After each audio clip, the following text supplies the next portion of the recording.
Hello guys, welcome to another YouTube video. So in today's YouTube video, we'll talk about how to treat osteitis pubis. So stay tuned. Okay guys, the first thing I would like to say is osteitis pubis is a very complicated sport injury, and for me, as an advice to you guys, or advise you guys to go meet your physiotherapist to have a scan, MRI scan, or any of those sort, because this situation is a really complicated situation. But if you know you can't afford that or things of that sort, then stay tuned. This is not kind of a video like in which I am a specialized doctor in order to tell you what to do in order to substitute for a, a workout program which has already been given to you by a physiotherapist. But this is just like an educational video for you, for me to tell you guys what I did during my own situation. Guys, so I'm going to put a regimen or a routine here on the screen, which is going to show you guys a gradual progression of exercises which you need to implement in order to get back. And what I'm going to say is this injury, it really takes a lot of time to heal, because the muscles around the insertion of your pubic bone, they are kind of inflamed, or the pubic bone itself, it's being inflamed.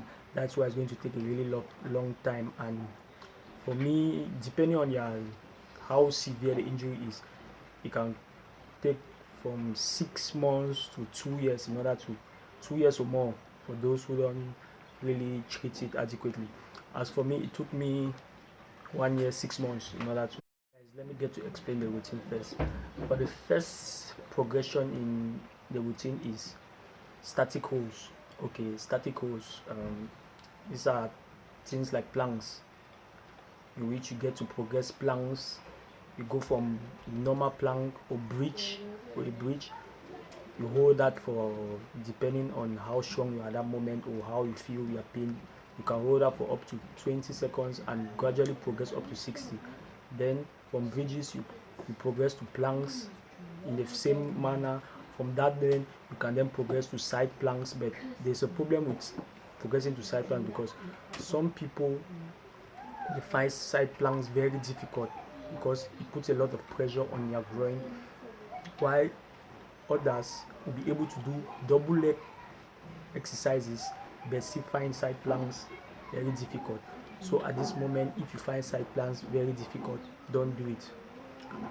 Immediately after static holds, go into double leg exercises. Double leg exercises, then all of you guys know about that. You can start to squat, you can start with kettlebell swings, things which will restore function into your muscles, because most of the time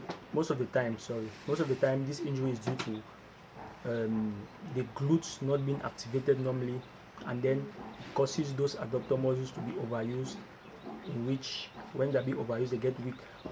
Most of the impact is being used on your pubic bone, so it really needs a lot of time in order to get really back, and you need to strengthen and bring back functionality into the glutes, the hip muscles, and the adductor muscles. They all need to work as one. So for the third progression, single leg exercises. When you have done squats, you're able to do squats. Because for me, I never started with squats. I started with just sitting down and getting up, went down to squats, went to kettlebell swings. Then from there, now you progress into single leg exercises. Okay, from double leg to single leg. And after that, when you are doing double legs or single leg exercises, you need to progress from stable to dynamic. For example, let me give you guys an example. For me, I started with stable squats, in which I just get down up to the point when I want to feel pain, I go back up. So I get down to a point when I almost feel pain, I go back up. Then after a while, I start getting down up to right to the finish line. And for dynamic, like side squats, in which you do side to side squats. You squat to one side, you squat to one side, you squat. That's where you see your progression. And for single leg exercises, we did static lunges, which you go down, dip up, dip down, dip up. then into dynamic lunges where you dip into direction.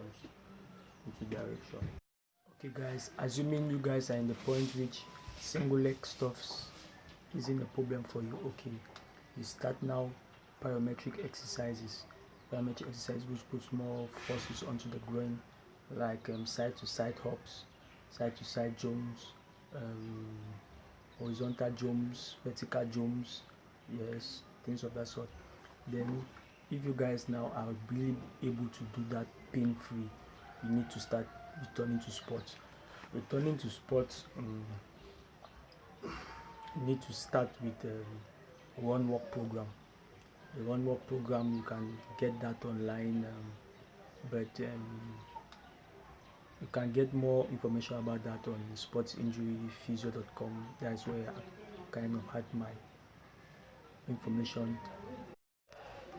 And after that, what me I did was, because this injury really got me to really research more and more, I did sport related exercises. Okay, I did linear running, just shuffle towards the sides. After, I was feeling a lot of pain at that point, but after a while, no more pain.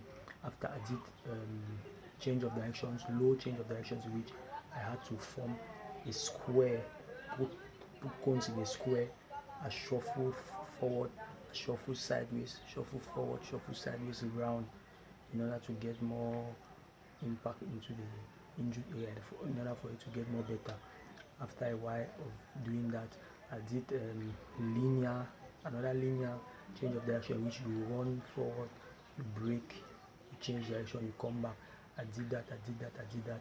And after, another progression which I did was, I did side to side, in which you go side to side, changes of direction. And after that, I got really improvement, and later on I started with ball work, started with short range of passes. After I improved long range of passes, controlling the ball, and within 3 months of that, I was back to fitness. So that was it, guys. And a point of advice to you guys is, mostly this injury is all about weak glutes, or glutes not being fired or being activated when they need to be fired, which then now leads to more forces onto the adductor and muscles, which are normally weak because people hardly strengthen them. Then now impact forces will be going on to the pubic bone, pubic bone, which now will cause this situation. So as a method of prevention, it's good to implement band work for glutes, band work for hips strengthening, and strengthen much of the adductors. This is just like a number one cause of it due to what I experienced, but there are many different causes of osteitis pubis out there. So guys, I hope you guys enjoyed this video. Please, I would like you guys to like, subscribe, hit me in the comments. See you soon. Bye bye.